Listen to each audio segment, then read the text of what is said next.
Hi, my name is Dalitso Sulamoyo, the Chief Executive Officer of the Champaign County Regional Planning Commission. I want to take a moment to update you on my recent meetings with our Congressional delegation in Washington, D.C. The discussions I had were important to highlight some of the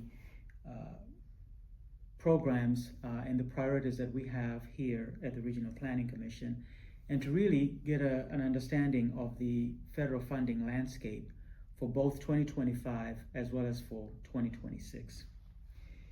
It can be challenging to talk about what we do here at the RPC because we do a lot for our communities. But what I found easy to do is to really highlight our mission statement, which really encapsulates everything that we do at the RPC.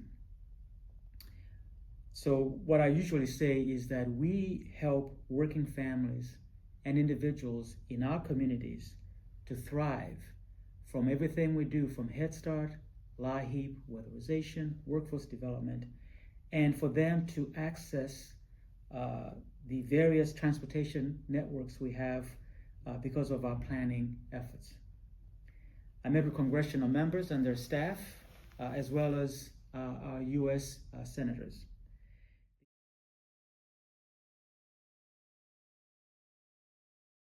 What has been impactful in my experience is to frame what we collectively do through our mission statement, which is to help people and communities maximize opportunities for better quality of life through education, planning, and support services. Working families and individuals in our communities thrive from programs like Head Start, support from our LIHEAP program, weatherization, workforce development, and the other programs and services we provide while they're accessing safe and reliable transportation networks as a result of our planning efforts.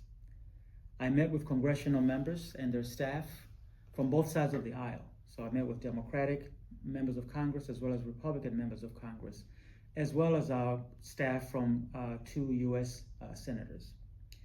The key takeaways from my meetings were, first of all, I shared with them these fact sheets that were developed in-house for each program that we have here at the RPC that receives federal funding.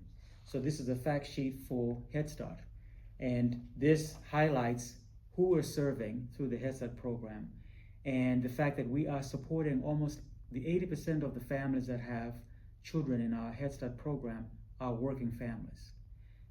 20% of the families that are in our Head Start program are going to school. So without Head Start, those families would probably lose their jobs or drop out of school. So that's the type of information that I was able to share with our members of Congress. We also shared our transportation information, the various projects that are federally funded, and really what is at stake if those projects are not funded and how that would impact our community. Same thing with the other programs. We have one-page fact sheets that highlight key things that we're doing in our community. One of the things that I took away from my meetings with the members of Congress is that they want to hear stories. They want to hear individual stories of impact, success stories, and so I'll be working with the directors at the RPC to gather those stories and provide those to our members of Congress so that they can use those as they're making decisions on funding for next year's budget. The next steps will be, again, collecting the stories. Going to be probably involved in providing additional testimony and really being fully engaged with Congress as they decide on funding for FY 2026. I want to thank you all for your dedication and commitment. These conversations really reaffirm the importance of the work that we are collectively doing as the Regional Planning Commission, and I appreciate everything that you do every day to help advance our mission. Thank you.